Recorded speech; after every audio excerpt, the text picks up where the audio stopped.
आज की सच्ची घटना में आप सबका फिर से स्वागत है। आज हम जानेंगे किस तरीके से मयंक को एक भूत मिला।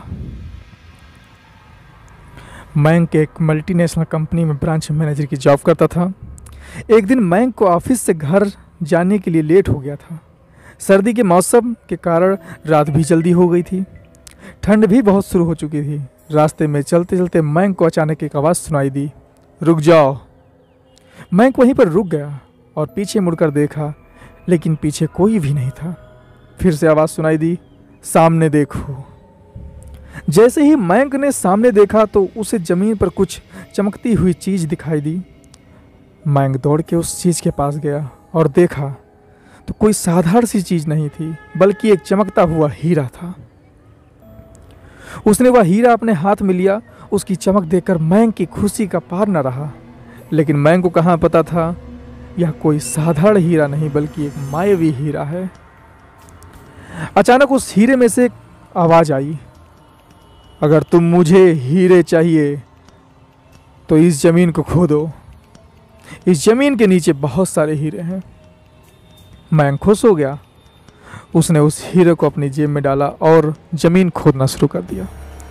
करीब 2 फीट गड्ढा खोदने के बाद अचानक मयंक डर के मारे चिल्लाने लगा। इसके कारण उसका संतुलन खो गया और ज़मीन पर गिर पड़ा, क्योंकि उस गड्ढे में से हीरे मोती नहीं बल्कि किसी इंसान का कटा हुआ सर मिला। अचानक वह सर हवा में उड़ने लगा और बोला, डरो मत, मैं तुम्हें कोई हानि नहीं पहुंचाऊंगा। मैं तुम्हें बहुत सारे हीरे जेवरात भी दूंगा, बस मेरी बात ध्यान से सुनो। मैं जहाँ जाऊंगा वहाँ मेरे पीछे आओ। वह सिर हवा में उड़ा और जंगल की ओर बढ़ने लगा। करीबन 1 किलोमीटर चलने के बाद वह रुक गया। मयंक भी रुक गया। फिर उस सर ने मयंक से कहा, इस जमीन के भीतर बहुत सारे हीरे मोती जवाहरात छिपे हुए हैं। इस जमीन पे खोदने का काम शुरू करो।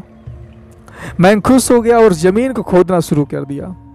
खोदते खोदते उस जमीन के नीचे हीरे मोती तो नहीं बल्कि उस सिर का कटा हुआ धड़ मिला। उस सिर ने कहा, अब तुम्हें एक आखिरी काम करना है, इसके बाद मैं तुम्हें माला माल कर दूंगा। तुम्हें कहीं से 1 लोटा खून लाना होगा। मयंक ने बोला, 1 लोटा खून? पर मैं 1 लोटा खून कहाँ से लाऊंगा? उस सिर ने कहा, चलो मेरे साथ। वो डरावना चेहरा मयंक को साथ लेकर थोड़ी दूर पे गया। वहां उसे एक इंसान जाते हुए दिखाई देता है। वो सिर बोला, उस इंसान को मारकर उसका खून ले आओ। मयंक डर गया और बोला, नहीं नहीं, यह मुझसे नहीं होगा, मैं यह नहीं कर सकता। अगर तुमने यह काम नहीं किया तो मैं तुझे बहुत बड़ी मुसीबत में डाल दूंगा, फिर तुम्हारी पूरी जिंदगी नरक बन जाएगी। मयंक ने हाथ जोड़कर उससे कहा, मुझे माफ़ कर दो। अगर मैंने उसे मारा तो मुझे पुलिस गिरफ्तार कर देगी और मुझे जेल जाना पड़ेगा। उस सिर ने अपने तंत्र मंत्र की शक्ति से एक छुरी लोटा प्रकट किया और गुस्से से बोला, अगर तुम मेरा काम नहीं करोगे तो मैं तुम्हारे पूरे परिवार को मौत के घाट उतार दूंगा। वो सिर खून को देखकर बहुत खुश हुआ और बोला, या खून मेरे शरीर पर डाल दो। उस सिर के कहने पर मयंक ने खून को उसके शरीर पर डाल दिया। फिर कुछ ही देर में वह कटा हुआ सिर उस शरीर से जुड़ गया। यह सब देखकर मयंक की हालत खराब होने लगी। वो उस भूत को देखकर काफी डर गया। जैसे ही वह भूत जिंदा हुआ तो जोर से हंसने लगा और डरावनी आवाजें निकालने लगा, तुमने बहुत बड़ी गलती कर दी कि तुम मुझे फिर से जिंदा कर दिए। अब मैं तुम्हें नहीं बल्कि पूरे शहर को मौत के घाट उतार दूंगा। डर के मारे मयंक के मुंह से आवाज नहीं निकल रही थी।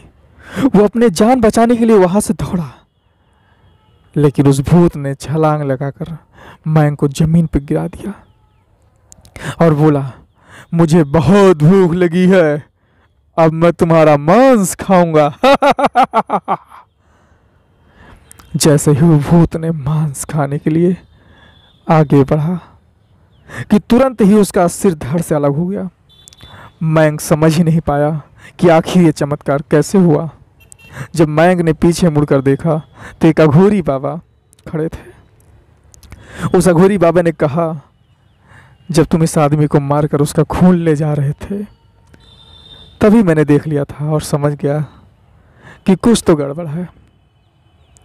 इसीलिए मैं तुम्हारे पीछे पीछे चलकर आया और मैंने अपनी मंत्र की शक्ति से उस भूत को फिर से मार दिया। अब तुम निश्चित होकर अपने घर जाओ, अब तुम पर कोई खतरा नहीं है। आज भी मैंग उस बात को याद करता है तो उसकी रूह कांपने लगती है। दोस्तों, ये कहानी आपको कैसी लगी प्लीज़ हमें कमेंट बॉक्स में ज़रूर बताएं।